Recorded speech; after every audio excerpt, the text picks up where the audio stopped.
How's it going?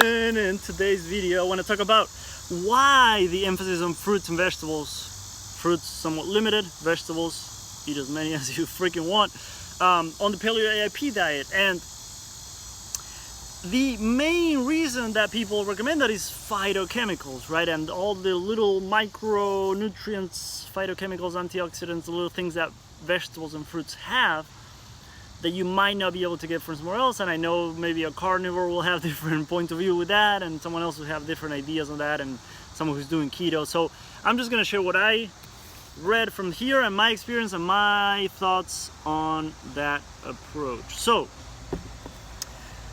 she recommends that concept of eating the rainbow. We've heard it from different people, and the main reason for that is the phytochemicals, because different colors of fruits and vegetables will have different phytochemicals, different micronutrients and things that maybe something else won't have. And the great, really important thing to remember too is that within a specific color, right? So it's not like, oh, I just need to eat something red and something blue and something green each day or each week or whatever. Within that color, you also want to have a variety of stuff, right? So if you go to purple, right, so don't just stick with like cabbage or grapes, maybe also blueberries and like whatever. There's purple and blue and all those, but you know what I mean, like within a specific color.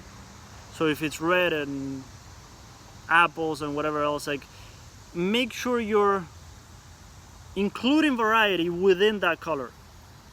But at the same time, so the other thing that I love is the concept of a rotation diet. I learned that from Paul Chek many years ago when I did his course. There's a huge emphasis on rotating proteins, because when we have leaky gut, think about this, when we have leaky gut, if an undigested protein from even, let's say, grass-fed beef goes through your leaky gut into your system and it's not fully digested, and your immune system now is going to react to that, and you might actually develop a food sensitivity to an incredibly healthy food, which is very common for people to have. So that's the concept of a rotation diet, is that the way he taught it was a 4-day rotation. So if on day 1 you have, let's say, grass-fed beef, on day 2 you'd have, let's say, bison, or we'll do fish, right? You'll have fish on day 2.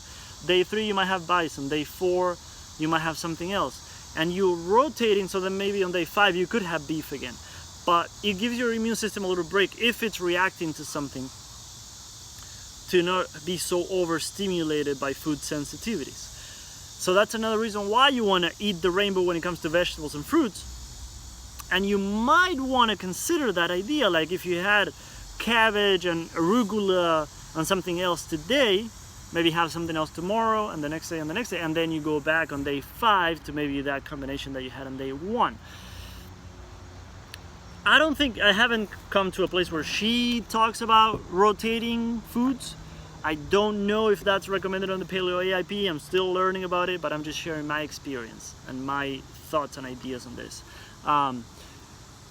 Because it's very common for us to have food sensitivities, of course, if you have leaky gut, right?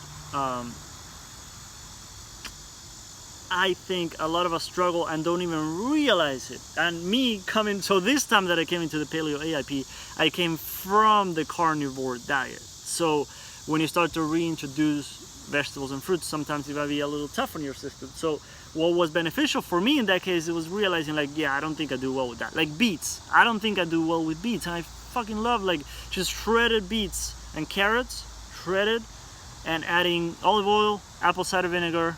Let the vinegar sit in there for a while, do its thing, sea salt, and then just mix that with other stuff. And I love that, but I don't think I do that well with beets, so I don't know. But you might not find that out if you're eating a ton of, which at the same time it's tough. It's emphasized on this diet to eat variety, but if you have a huge amount of variety on the same meal, you might be eating something that might be triggering you and you don't even notice. So you might want to start more basic, do some kind of rotation protocol, and then start to take out the things that you notice affect you, have a more simple diet. While you're doing all the healing stuff, you need to be healing your digestive system. You need to be healing your intestinal hyperpermeability, right? Leaky gut, so that thing that you're eating doesn't continue to trigger you that way. So, of course, healing leaky gut will give your immune system a little break. So we really need that. But yeah, I just wanted to share that, why it's beneficial to eat a variety and eat a good amount of those. I made a video on fructose and paleo EIP. Make sure you check that one out, because you want to make sure you don't overdo it with fruits for a couple reasons. Make sure you check that video out. If I can put a link, but I'll probably forget, so let me know. I'll put the link down below.